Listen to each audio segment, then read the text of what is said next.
7 décadas separam o Brasil de um tempo em que não existia uma pasta do governo federal exclusiva para a saúde. O Ministério do maior programa de vacinação do mundo, do Sistema Único de Saúde, do Mais Médicos, das grandes campanhas pela saúde coletiva. O gestor de programas que são exemplos para o mundo todo, como o de DST e AIDS e de hepatites virais. O maestro das mobilizações nacionais contra surtos, epidemias e pandemias. Hoje a gente vai celebrar os 70 anos do Ministério da Saúde. É num quadro de reforma ministerial que vai surgir, que vai se tornar viável politicamente a criação de uma pasta específica para a saúde. 70 anos de uma história de muita luta.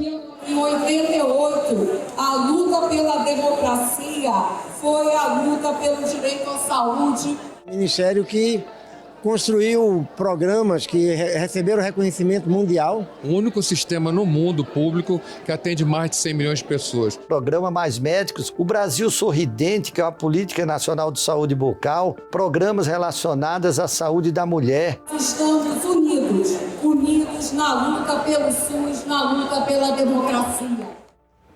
Comigo no estúdio hoje, conversando sobre os 70 anos do Ministério da Saúde, José Gomes Temporão, médico, sanitarista, pesquisador da Fiocruz e ministro da Saúde entre 2007 e 2010.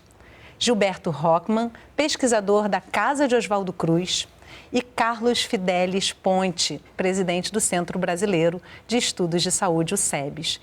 E eu adoro quando você participa de casa, me mandando suas perguntas, dividindo uma experiência com a gente. Eu recebo aqui pelo WhatsApp 021 99701 8122 ou pelas redes sociais do Canal Saúde, então não deixa de participar. Ministro, Carlos, Gilberto, que bom ter vocês aqui, conseguir reunir 3 pessoas que estão tão envolvidos, estão os 3 muito envolvidos com essa história. Ministro, eu começo com você. Foram 51 gestores que passaram pela pasta nesses 70 anos, você foi um deles, e atravessando aí crises sanitárias. Na sua época, tivemos a H1N1, que não chegou à proporção do que foi a pandemia de coronavírus, mas foi um desafio, né, da gestão. Eu queria saber o que você guarda dessa fase da sua vida e o que você acha que deixou de assinatura para a construção dessa história. Bom, cumprimentar aqui os meus companheiros de conversa, né? Na abertura a gente viu falar de programas, mas para além dos programas, acho que a questão mais importante é como foi esse processo de construção de institucionalidade, né? Da criação, na verdade, de uma estrutura de mobilização nacional, de uma estrutura de gestão nacional, de uma profissionalização da gestão e do avanço em inúmeras áreas, né? Então, ter participado desse processo desde a época da Faculdade de Medicina, quando eu comecei a trabalhar com saúde pública, né, e ter ocupado esse espaço importantíssimo como ministro, foi muito singular, por um lado, né, porque eu participei da época da transição no INAMPS, antes do SUS, né, da Comissão da Reforma Sanitária, depois eu trabalhei a nível estadual, municipal, depois, e esse tempo todo também como docente da Fiocruz.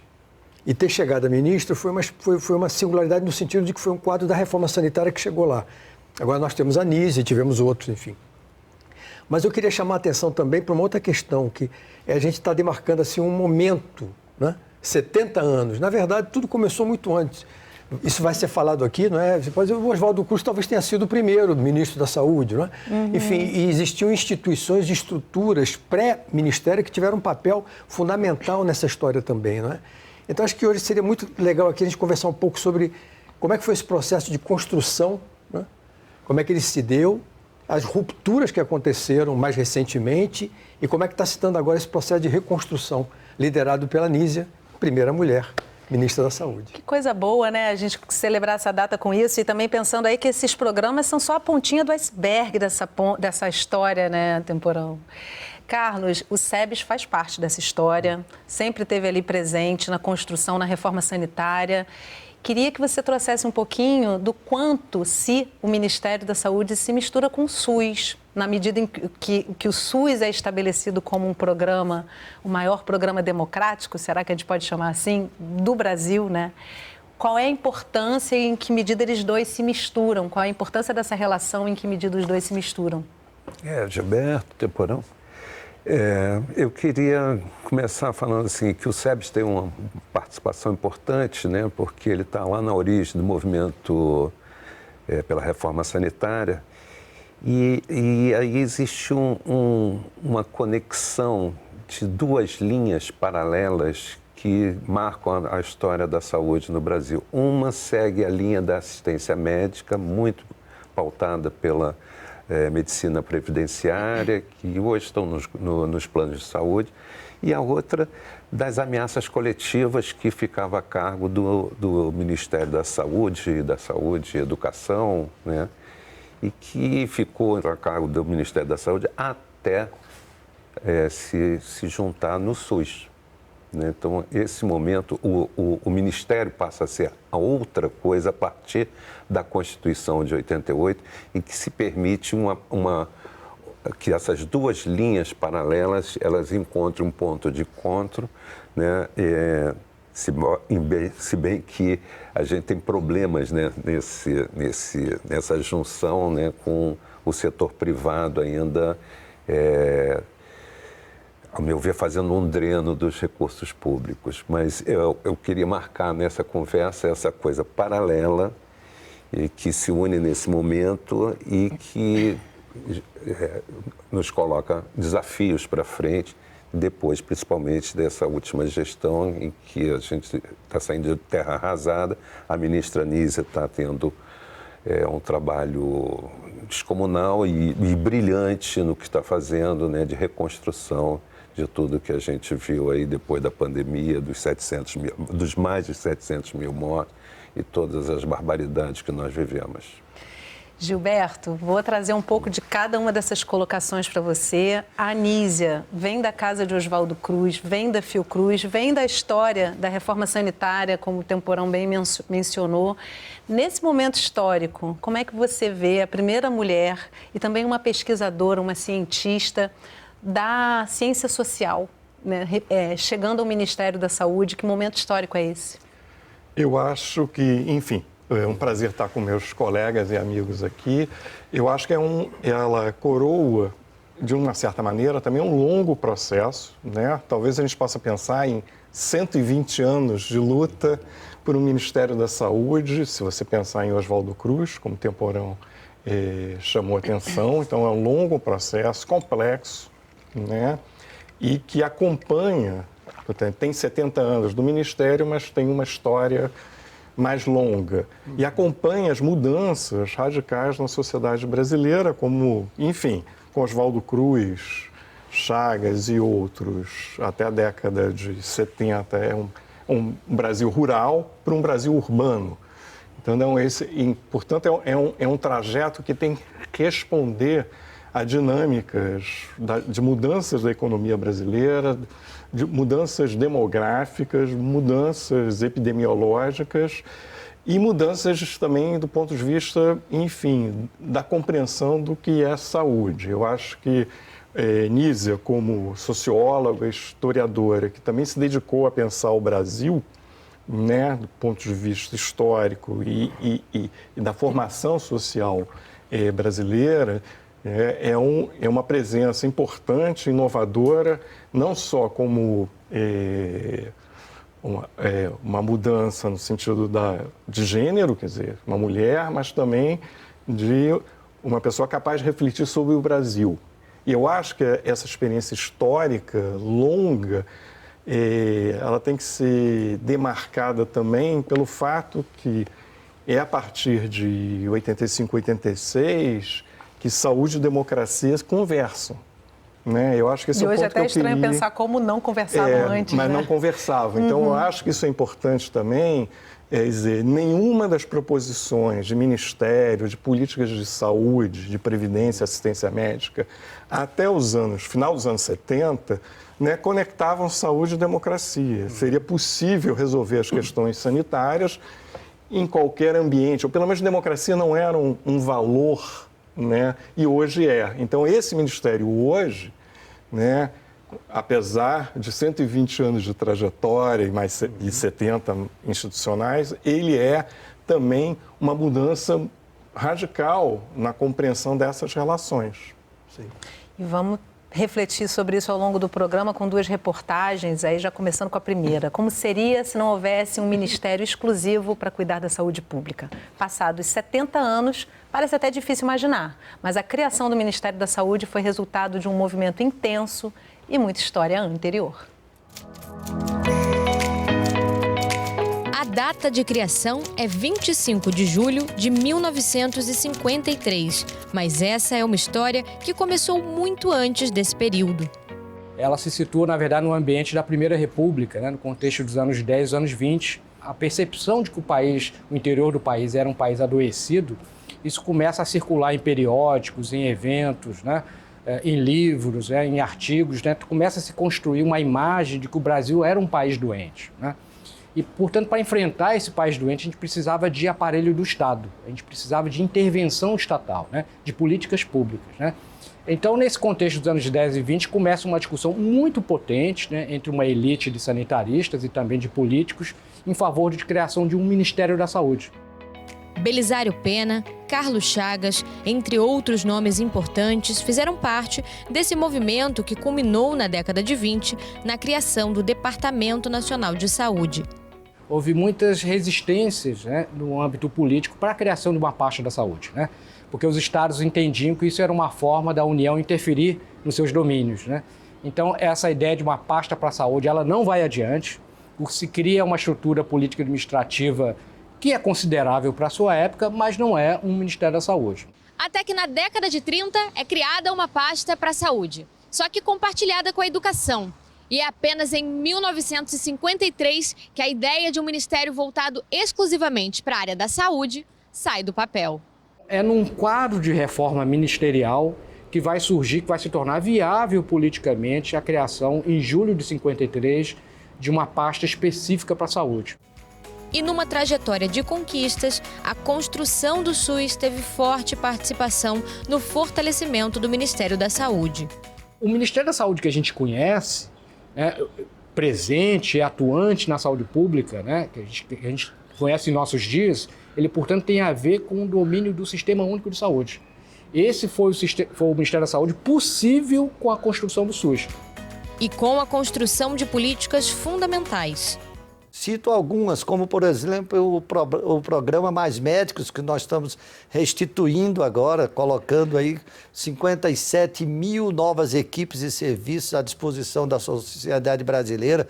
Significa atingir de imediato alguns milhões de pessoas, estamos falando aí de 80 milhões de pessoas.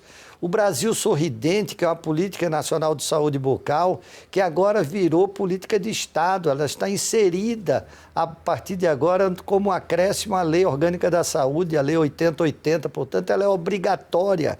Saúde bucal vai fazer parte do processo de direito à saúde, portanto estados e municípios não podem mais deixar de lado, são obrigados a instituir esse programa, programas relacionados à saúde da mulher, né? A dignidade da mulher, agora um programa importante sobre a questão da dignidade menstrual, as questões relacionadas como, por exemplo, a exigência de ter, na entrega de um programa como Farmácia Popular, né, os absorventes de forma gratuita, de atingir a saúde indígena com todas as nossas políticas públicas, inclusive recentemente enfrentando essa situação horrorosa que teve e que ainda estamos, que é da calamidade sobre os povos indígenas, em especial o povo Yanomami.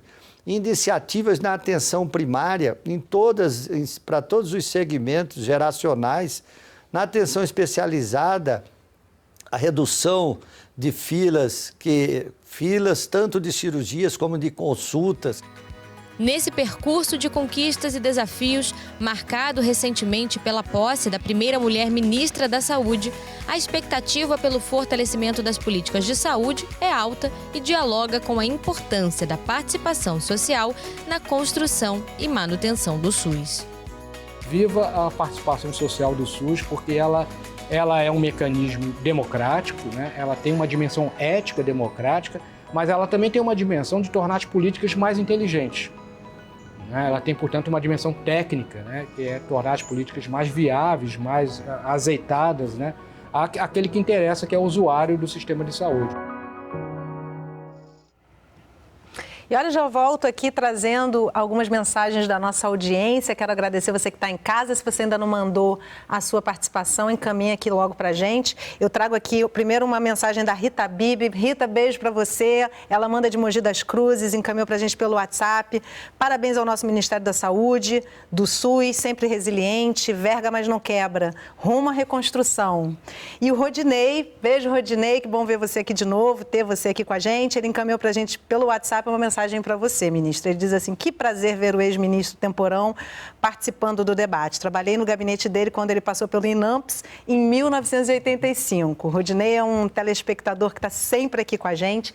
E aí eu acho importante eu queria trazer para o público leigo mesmo, ministro, para quem não entende o funcionamento até do Estado, muitas vezes, né? Qual é a função do Ministério da Saúde e em que medida ele poderia, a gente vê muitos ministérios surgindo e desaparecendo, superministérios envolvendo várias pastas.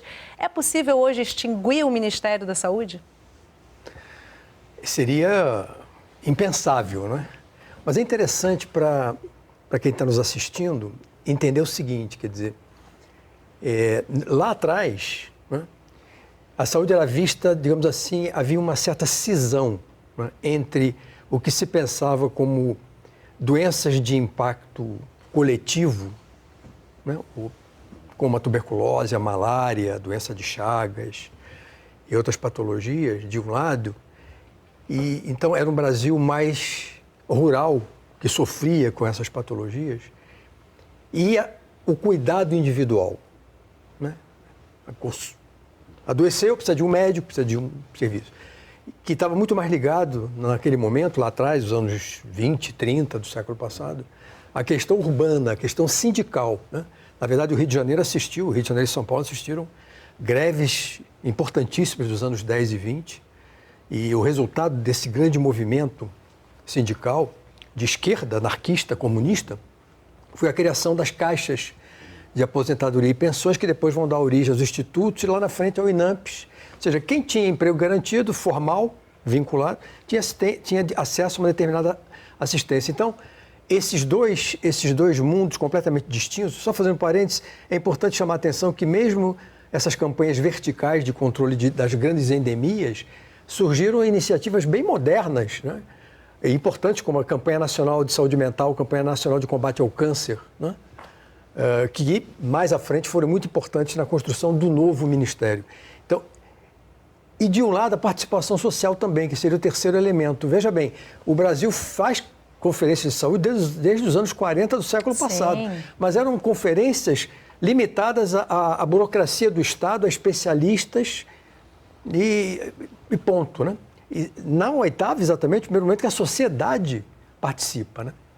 Então, esses mundos todos se encontram ali naquela conjuntura dos anos 80, da crise da Previdência, quando começam as ações integradas e os sistemas unificados e descentralizados, primeiras iniciativas de fazer com que esses mundos do Ministério da Saúde, do INAMPS, da Previdência Social se encontrassem.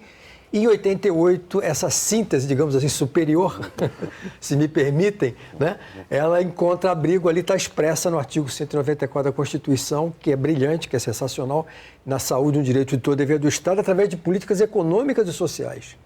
É uma coisa muito mais profunda, não se trata apenas de assistência, é de tentar interferir no que impacta diretamente e indiretamente a saúde das pessoas e a saúde das populações. Então, acho que é disso que nós estamos falando aqui. E agora é um outro momento. Um momento onde houve destruição e se inicia um processo de reconstrução num contexto, inclusive, inovador para a ciência, para as tecnologias, muito complexo. Acho que a Anísia tem um desafio grande, né? Gilberto, tem uma fala do Carlos Henrique Paiva ali na matéria. Ele fala que existiu muita resistência contra a criação da pasta porque os estados temiam que a União interferisse nos seus domínios, né? E era uma pasta compartilhada com a educação nos anos 30 ainda. E no contexto histórico, a gente vê que existe uma disputa continuada politicamente, são forças o tempo todo que quem está no executivo tem que lidar. A gente vê isso hoje, a gente vê isso em todos os governos, né? Mas como é que você identifica essa questão, a politização da saúde, né, nesse contexto histórico e na construção do SUS e do Ministério da Saúde, do fortalecimento do Ministério da Saúde? Eu acho que é importante lembrar essa questão, enfim, porque o SUS hoje é uma arquitetura interfederativa complexa, talvez não tenha igual no mundo, né? E pensando isso, que é outra inovação e algo, enfim, completamente diferente da experiência histórica que a gente estava tendo até 88, 90, né?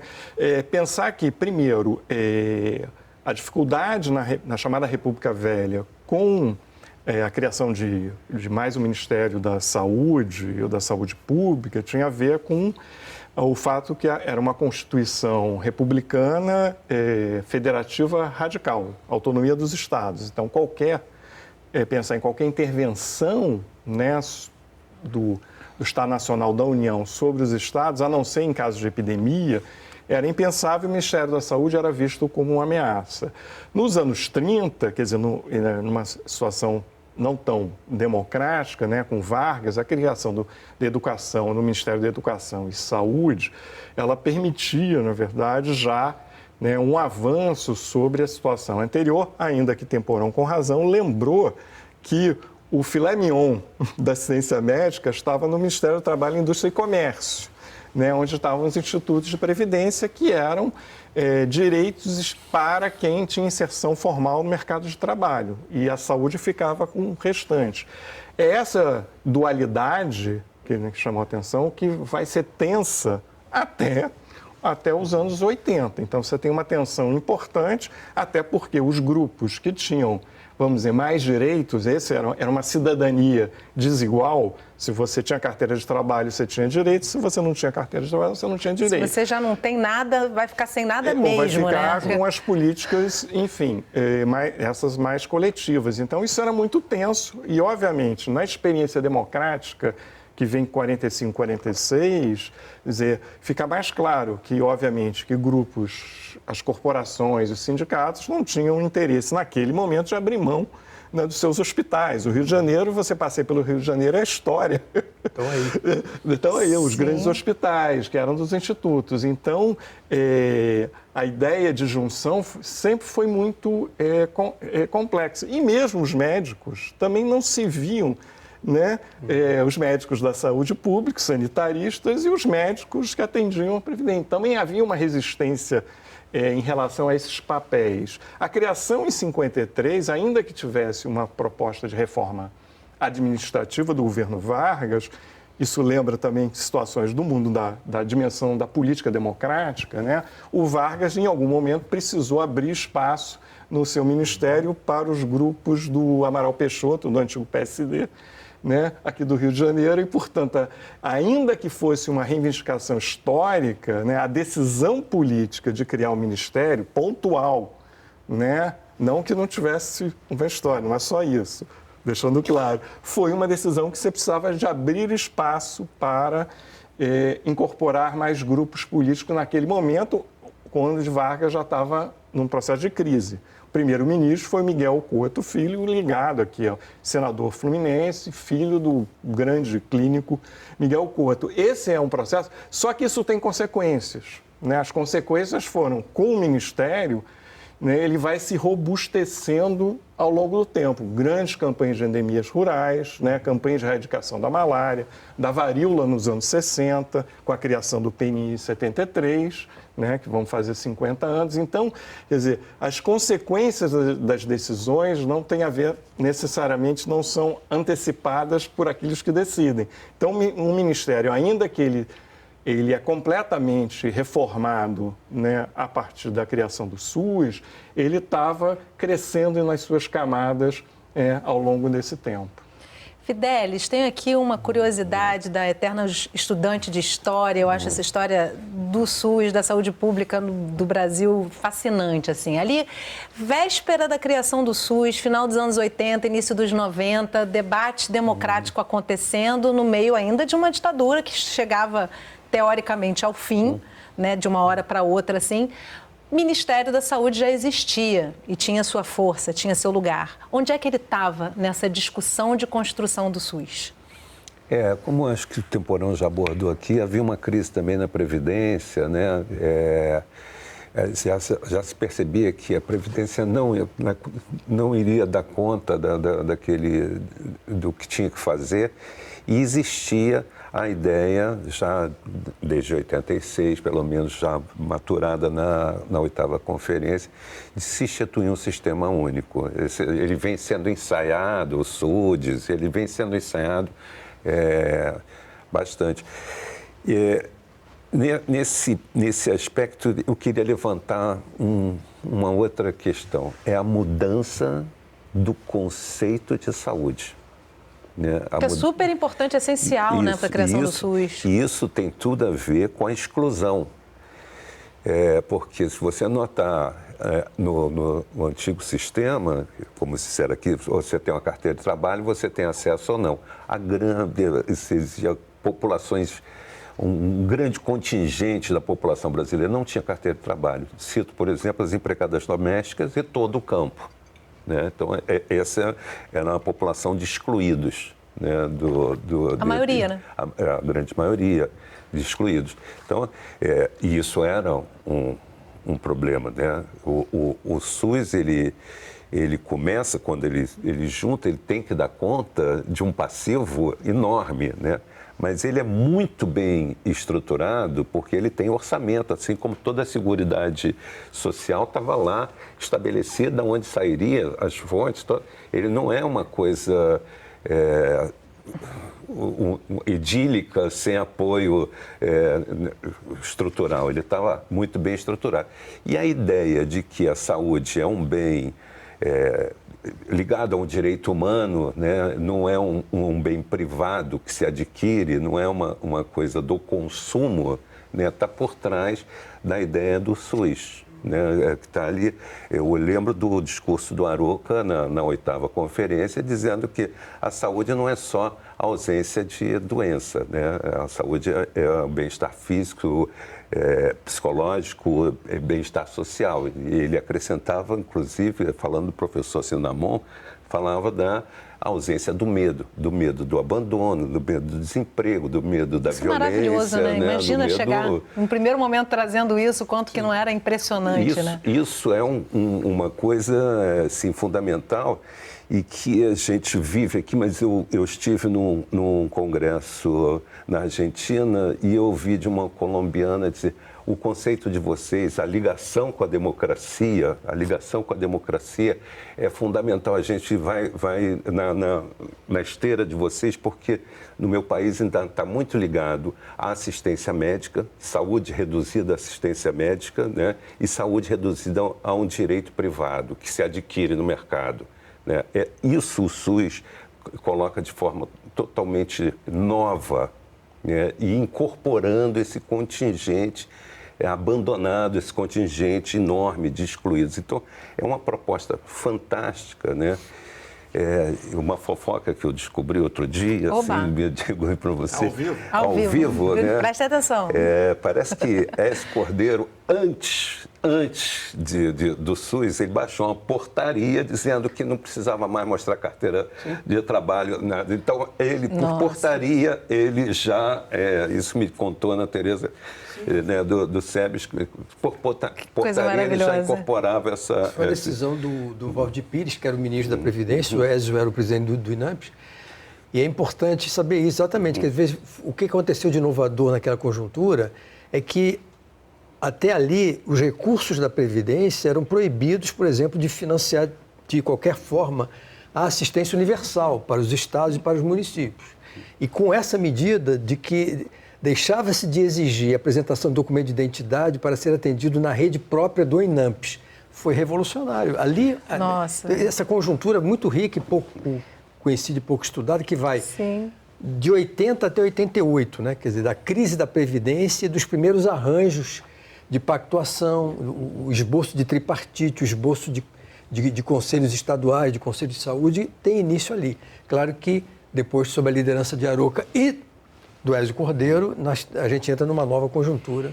muito mais rica e interessante. E aí, para fechar esse bloco, eu queria trazer uma fala também do Arouca, que é a saúde é resultado de toda uma sociedade, né? E sendo assim, como é que o SUS seria construído sem abrir a porta para essa sociedade, as portas de entrada do SUS para toda a sociedade, né? No próximo bloco, a gente traz depoimento sobre a importância do Ministério da Saúde. A gente já volta, não sai daí.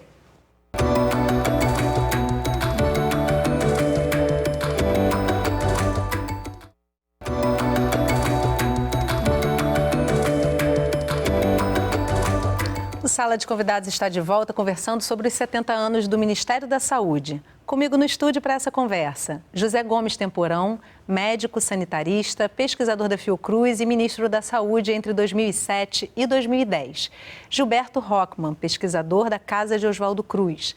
E Carlos Fidelis Ponte, presidente do Centro Brasileiro de Estudos de Saúde, o SEBS. E você que ainda não participou do programa de hoje, manda suas perguntas, seus comentários para mim pelo WhatsApp 021 997018122 ou pelas redes sociais do Canal Saúde. A importância do Ministério está nas políticas coordenadas pela pasta, formuladas, implementadas e fortalecidas ao longo dessas 7 décadas. 70 anos de uma história de muita luta. É uma data importante, né? O Ministério completar 70 anos, um ministério que construiu programas que receberam reconhecimento mundial, né? O próprio programa de imunizações, o programa de AIDS. Eu participei há poucas semanas da Assembleia Mundial de Saúde e todos os países têm no Brasil uma referência de sistema público de saúde, o único sistema no mundo público que atende mais de 100 milhões de pessoas. No nosso caso, 230 milhões de pessoas. Construir um sistema universal num país com a dimensão do Brasil é um desafio tremendo. Quer dizer, é um ministério que ao mesmo tempo é parte do governo federal, mas é o coordenador, né, desse grande sistema descentralizado. E eu quero aqui lembrar também que em 88 a luta pela democracia foi a luta pelo direito à saúde de uma maneira muito intensa. O Brasil tem uma história de saúde pública, a própria Fiocruz, né, está na gênese da formulação do Ministério da Saúde, mas é um processo de conquista. Né? A saúde vem como política pública evoluindo ao longo desses 70 anos, com a consagração da saúde como direito constitucional a partir de 88. Isso é fundamental. Se hoje os brasileiros vivem mais, se os brasileiros morrem menos, se os brasileiros construíram e têm à sua disposição um sistema único de saúde, ele se deve à luta pela redemocratização, naturalmente, mas a 70 anos de história de construção de uma política que é vital para os brasileiros e brasileiras. Eu tenho muito orgulho de, durante 2 anos, ter sido ministro da Saúde, ter participado dessa história, né? História feita por grandes sanitaristas, e eu acredito que o Ministério, com as suas equipes, não apenas com os seus ministros, agora com uma ministra, né, a novidade, ela deve a milhares e milhares de técnicos, trabalhadores e trabalhadoras, não apenas trabalhando aqui em Brasília, antes no Rio de Janeiro, mas espalhados por todo esse país que construíram essa linda história. Temos um caminho duro pela frente, temos que estar mais unidos do que nunca, e unidos hoje na nossa diversidade. Somos diversos, mas estamos unidos na luta pelo SUS, na luta pela democracia. Uma história que ainda está para ser escrita, né? Porque o SUS que nós temos na Constituição, e essa é a grande conquista do Ministério ao longo dos 70 anos, né? Ele não se viabiliza, não se implementa só porque está na lei. Eu espero que a história que está sendo escrita possa ser uma história mais garantidora da saúde como um direito de verdade para todos os brasileiros e brasileiras. Vida longa ao Ministério da Saúde, pelo menos mais 70 anos aí na frente.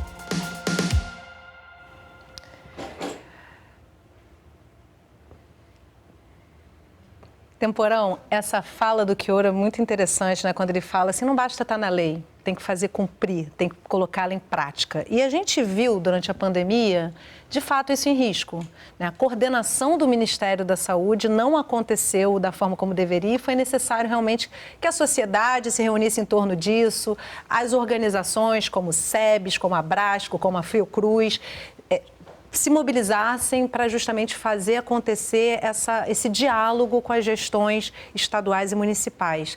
Eu queria saber da sua experiência, como é que é sentar à mesa para dialogar com gestores de diferentes olhares políticos, tratar disso com respeito, sobrepondo o interesse público da saúde pública e coletiva, independente das ideologias políticas e das discordâncias que muitas vezes são extremas. Como é que é sentar à mesa com esses gestores? O que nós assistimos durante a pandemia, principalmente no governo Bolsonaro, foi exatamente uma ruptura dessa postura, né?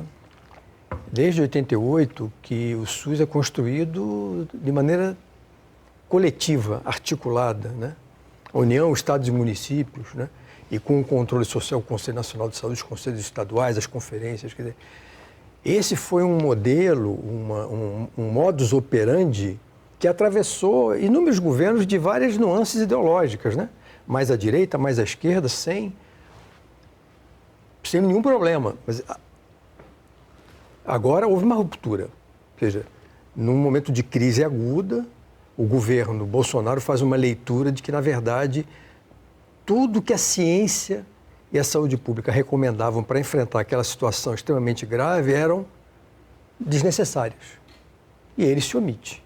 Então, a perda da articulação, a perda da liderança, a perda da capacidade, a perda de credibilidade e o abandono dos seus parceiros históricos, que são esteios desse modelo, levou a essa tragédia dos mais de 700 mil óbitos. Na verdade, o que aconteceu na prática é que o Brasil construiu uma governança paralela sem o Ministério da Saúde, né? Os estados e os municípios, meios de comunicação, instituições do campo da ciência, da saúde pública, especialistas, né?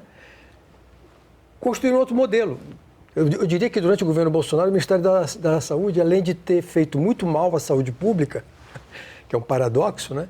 Foi um ministério que, na verdade, se omitiu completamente e, na verdade, era um espaço de produção de fake news, deseducando, desinformando, né? E eu acho que hoje, a gente está comemorando aqui os 70 anos, mas a grande homenagem tem que ser feita a quem constrói as instituições, né? As instituições nada mais é do que trabalho humano, coletivo, expresso em políticas, programas, ações e atividades. Então, a nossa homenagem aqui aos trabalhadores do Ministério da Saúde, sim, das secretarias estaduais e municipais, que foram, na verdade, para além das lideranças, que foram os verdadeiros atores centrais desse processo. Resistem, né? Eu queria lembrar uma coisa assim que Bolsonaro assume, o primeiro ato dele foi reduzir o salário mínimo e extinguir os conselhos, exceto o Conselho Nacional de Saúde, porque estava preso numa lei e ali virou um bastião, um foco de resistência, onde a sociedade pôde se apoiar. O trabalho do Conselho Nacional de Saúde foi fantástico. Construiu a 16ª sob a oposição do governo Bolsonaro, né? E ali também entidades da sociedade civil organizada em torno da Frente pela Vida, né? Estavam lá o SEBS, a Rede Unida, o Abraço e outros sindicatos e tal, se organizaram para chegar a propor um plano junto com o Consórcio Nordeste, com uma gama de atores, inclusive nas comunidades que estavam atuando, e foi proposto um plano de combate à Covid. Porque o que o governo Bolsonaro fez foi uma temeridade, porque não se conhecia o vírus e ele achava que existiria a possibilidade de uma imunização de grupo, que era inatingível.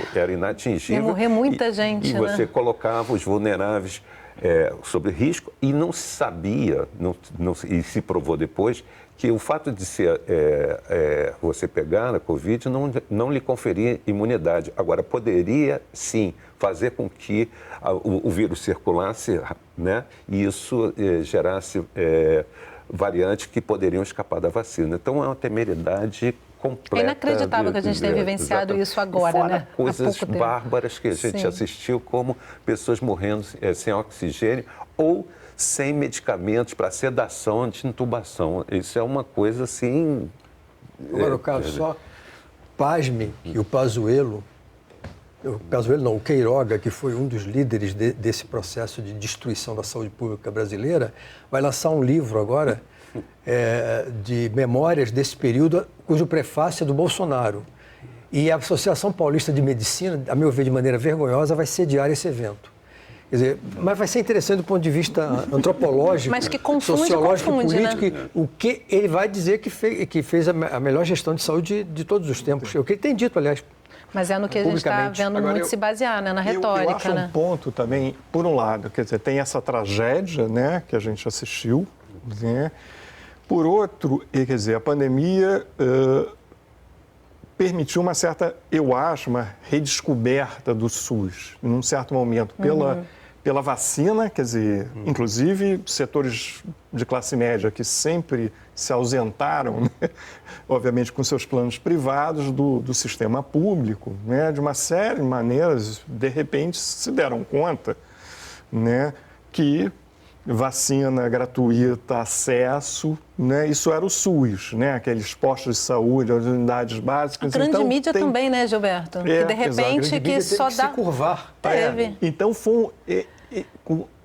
se tem alguma coisa que sai disso também, é um encontro, enfim, num momento trágico, de setores da sociedade com o SUS, um certo aprendizado, quer dizer, nos caberia agora também pensar, quer dizer, como é que a gente reforça potencializa até porque o SUS não é só vacina, quer dizer, esse é o ponto, né? Ficou um pouco, né? As pessoas começaram a fazer essa associação, mas é muito mais do que isso. Então, esse aprendizado e a capacidade de resposta dos entes federativos, né, quando o coordenador abriu mão de coordenar, quer dizer, eu acho que foi fundamental.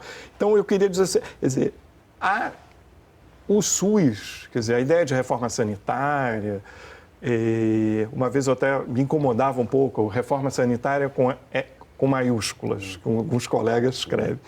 Eu estou convencido hoje que eu acho que é com maiúscula mesmo, né, como fosse uma revolução. Você pensar que foi uma reforma, você, Temporão, foi um dos protagonistas, contra a corrente neoliberal, no mesmo momento histórico, no mundo inteiro, quer dizer, você fazia uma reforma contra a corrente. Saindo de uma ditadura. Saindo de uma ditadura e contra a corrente, porque a corrente vigente são os anos Thatcher-Reagan e na América Latina, liberalismo, mercado, né? Neoliberalismo. Então, acho isso muito mais. E a sua capacidade, enfim, de resistência, ainda que, como a gente tem falado, a gente já viu nesses 2-3 últimos anos que não são favas contadas. Quer dizer, outra questão, quer dizer, como é que a gente avança, né, e não dá como a ideia que eu particularmente achava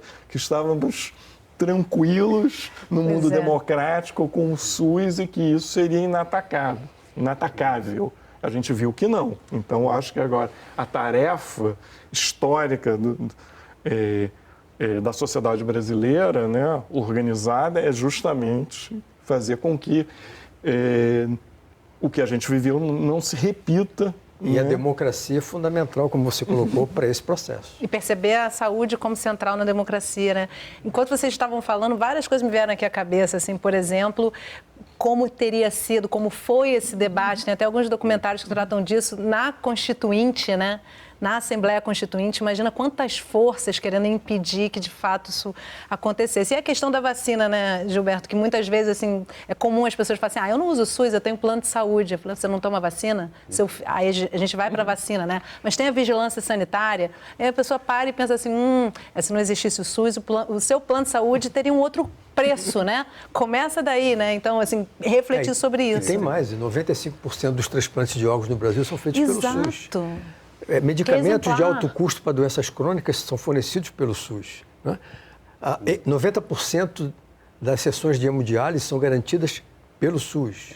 Então, todos usam o SUS. Essa que é a questão. E o fato de ser garantido pelo SUS permite que esse paciente que tem um plano de saúde, juridicamente, acione a justiça para fazer com que esse plano pague também, porque o SUS Agora, a grande discussão, oferece... que é para um outro programa, não é para esse, é Como é que se dá esse processo de construção de uma consciência coletiva na defesa da saúde universal? Porque o tempo todo a grande mídia vende o quê? Ter um plano de saúde faz parte do processo da ascensão social. A medicina privada é de melhor qualidade, ou seria de melhor qualidade que a medicina pública, o que não se sustenta. Né? Então, é esse processo político que tem a ver com a democracia, mas tem a ver com o processo de conscientização da sociedade de que a melhor estratégia para um país como o Brasil, para reduzir desigualdade, garantir equidade e uma vida melhor para todos, é o sistema universal para todos os brasileiros. Aí, Temporão, tem uma outra questão, assim, a gente passou anos escutando uma falácia, quer dizer, a ideia de um Estado mínimo, a ideia de que o Estado é intrinsecamente ineficiente, foco de corrupção, né? E a gente viu, assim, não existe potência no mundo, potência mundial que não tenha um Estado forte por trás. Robusto, a gente viu por trabalhos como a Mazzucato mostrando empiricamente que a verdadeira mão invisível que toca tudo é a mão do Estado, né? Que todas as inovações de relevo, elas são geradas no Estado. As vacinas que fizeram efeito agora, né, foram financiamento público. Aliás, um parênteses, aqui, eu não sei como foi no Butantan, mas aqui na Fiocruz, a vacina foi uma decisão interna. Não teve a participação. No Butantan, idem. Aqui estava... E salvou vidas, né? Isso era o CPF da presidente Nízia que estava na frente. Então, recuperar essa ideia de que é a balela dizer o Estado mínimo. O Estado tem que ser do tamanho, né, do projeto que se quer do país, alcançando onde ele tem que alcançar. E a saúde, assim como entendemos, ela deve ser, a meu ver, um parâmetro de aferição do desenvolvimento, né? Ela pode trabalhar na dinâmica econômica, ajudando a dinâmica econômica. Temporão está aqui como um dos que lança a ideia do complexo econômico industrial da saúde, e a saúde pode e deve participar desse processo, e ela deve ser também um parâmetro de aferição do desenvolvimento. Se não é crescimento econômico, que a gente viu lá, o bolo cresceu. Sim. E diminui, né, na mesma dimensão, né? E é interessante você trazer essa questão, né, de uma forma, de um parâmetro de aferição, porque o censo está finalmente saindo, aí os resultados estão chegando, né, e a gente pensar o quanto que a saúde está sendo demonstrada, a saúde do brasileiro está sendo demonstrada nesse censo. E aí a gente está caminhando para o final do programa, eu queria convidar, temos um tempinho ainda, mas só para a gente poder fazer uma reflexão com um tempo saudável aqui, a expectativa de vida cresceu, por exemplo, é um bom exemplo. Então, assim, o quanto que a participação do SUS modifica o perfil da sociedade, modifica a forma e a qualidade, o bem viver dessa sociedade, né? Então, começando por você, Gilberto, como é que você vê, pensando aí como historiador também, a evolução dessa sociedade com a mão do SUS e a mão do Ministério da Saúde como coordenador dessas políticas?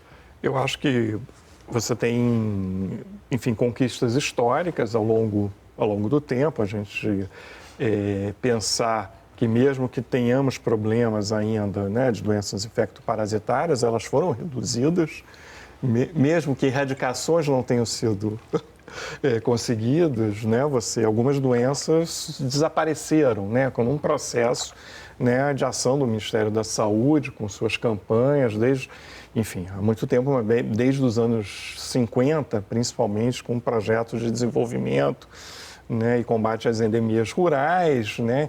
Há a ideia de vacina, né, se você pensar não só o sucesso da campanha de erradicação da varíola, né, que já no governo militar, né, e a criação do Programa Nacional de Imunizações, né, em 73, que também produz impactos importantes, né? Eu não desconheço país que tem um pacote de vacinas gratuitas a oferecer para a sociedade. Não tem, nem nos sistemas também públicos, como o Canadá, a Inglaterra, não há isso. Então, isso também, infelizmente, sob ataque, né, do governo passado, mas agora com um certo antivacinismo, né, e por isso a questão da recuperação das coberturas vacinais, mas, por exemplo, o PNI, desenvolvido em 50 anos, no Ministério da Saúde, possibilitou certamente, né, declínio de mortalidade infantil, extensão da vida das pessoas. Então, eu acho que é uma trajetória com problemas ainda, mas muito bem sucedida e aponta para o futuro, para um futuro positivo, se a gente quiser. Em construção, né, Gilberto? Construção. Porque é continuado esse processo histórico. Fidelis? Eu estava pensando aqui, como é que a gente tem programas, como o Gilberto falou, de amplo sucesso, como o PNI, temos o programa de combate ao tabaco, que foi fantástico, mudou muita coisa. O DST-AIDS, erradicamos a poliomielite, assim, num país de dimensões continentais, né, com uma população que não é a população da Bélgica, né, não é uma coisa do tamanho de Cuba. Nós estamos falando de um continente, e a gente consegue fazer algo assim. Eu fiquei pensando, a gente tem uma frase na Fiocruz, né? Eu também sou pesquisador da Casa de Oswaldo Cruz, você pode não saber, mas existe Fiocruz dentro de você. Eu gostaria de dizer assim, você pode não saber, mas o SUS protege você. Né? Existe lá toda a questão... Mesmo que você não queira. Mesmo que você não queira, exatamente. Mesmo que você não queira, mesmo que você não queira. Então, é uma coisa assim, fantástica. E eu diria mais, o que o SUS faz com os recursos que ele tem, não existe iniciativa privada capaz de fazer. Porque a eficiência é fazer o que ele faz com aquele recurso reduzido. Né? Isso em termos de mercado, eficiência e tal. O SUS vai aonde o mercado não vai. Né? A gente viu isso na pandemia. Quem foi lá vacinar no lombo de burro ou nos igarapés, né? Foi o SUS. Então, eu acho e tem uma pesquisa que mostra que quem só tem o SUS fala bem do SUS. Avalia muito bem o SUS. Tem questões, lógico, né? O acesso às vezes é muito difícil, mas quando outra entra... questão para o futuro. Com a informalidade que o neoliberalismo implantou, vai ser difícil a gente... E com o tiro que deram na Previdência, né? Você vai acabar... a gente vai ter um problema na Seguridade Social. O que nos sobra, né, e que tem que ser assim, é o SUS. Né? Então, o SUS é fantástico, por isso acho uma engenharia, assim, vejo, ele vai ter problema, a Nízia vai ter problemas, vai, né? Se a Nízia conseguir, não está só nas costas dela, porque é tripartite, mas é a questão do acesso, né? A questão do acesso é uma questão fundamental. Não é só dela, mas o que está sendo feito em 6 meses, desde atender a crise humanitária dos Yanomamis e outras. E que não aparece na grande mídia, né? Eu, como jornalista mídia. aqui do Canal Saúde, eu percebo muito isso, assim, que a gente vai a pautas que não interessam muitas vezes e eu vejo coisas incríveis acontecendo no âmbito do SUS e principalmente da prevenção e de trabalhos que não interessam à iniciativa privada, porque não aparece, né? Temporão. Essa resiliência do SUS é fenomenal, é incrível, né? Realmente é importante, se chamou a atenção, né? Porque exatamente ele surge e começa a ser implementado no momento que o mundo todo dizia, não, isso não funciona, nós temos que privatizar tudo, o mercado vai resolver a questão da saúde. E com todos os percalços, né? Você vê que tem uma trajetória de crescimento, de fortalecimento, né? De redução de indicadores, mortalidade infantil, mortalidade por doenças crônicas, né? A questão do tabagismo. A prevalência de fumante na população adulta brasileira caiu em 30 anos de 35% para 10%. Isso era impensável, né, ministro? Quer dizer, isso era impensável. Mas eu queria agregar uma outra questão, já que nós estamos terminando, que isso tudo é muito importante, o SUS é extremamente importante, mas o impacto real sobre a mortalidade, a morbidade, as condições de vida da população se dá quando você amplia o teu olhar para a questão da intersetorialidade e da determinação social. Não adianta ter um excelente sistema de saúde se a questão do emprego, do salário, do meio ambiente, da moradia, do acesso à cultura, das condições de vida em geral, da democracia, da igualdade, né?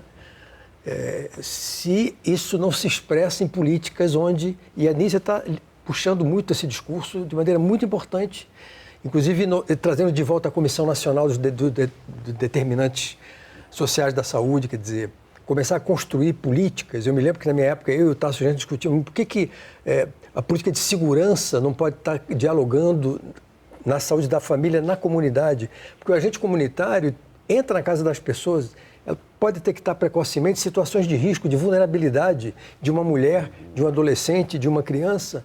Então, esse olhar muito mais amplo e a questão, evidentemente, da política econômica, impactando diretamente com o SUS, de fato universal e fortalecido, isso sim vai trazer uma melhoria brutal A gente vive das condições de vida. Uma epidemia de violência, né? A Exatamente. violência como Também combina no SUS. A violência Tudo é um problema de saúde SUS. pública. Sim, sim. Então, esse olhar mais amplo, ele é central, é fundamental. E olha, fico feliz de a gente encerrar o programa assim e acho que honramos essa história, esses 70 anos do Ministério da Saúde e muito mais, né? O historiador aqui presente, os historiadores, os que viveram essa história vão me perdoar por essa limitação de 70 anos, mas sabemos que é uma história muito mais longa que isso.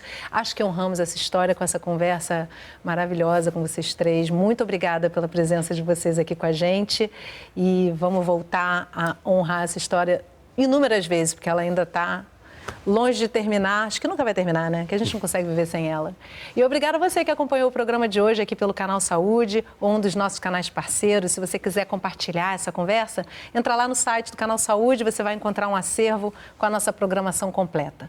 E não se esquece que toda semana a gente tem um assunto relevante para dividir com você, então eu te espero no próximo programa. Até lá!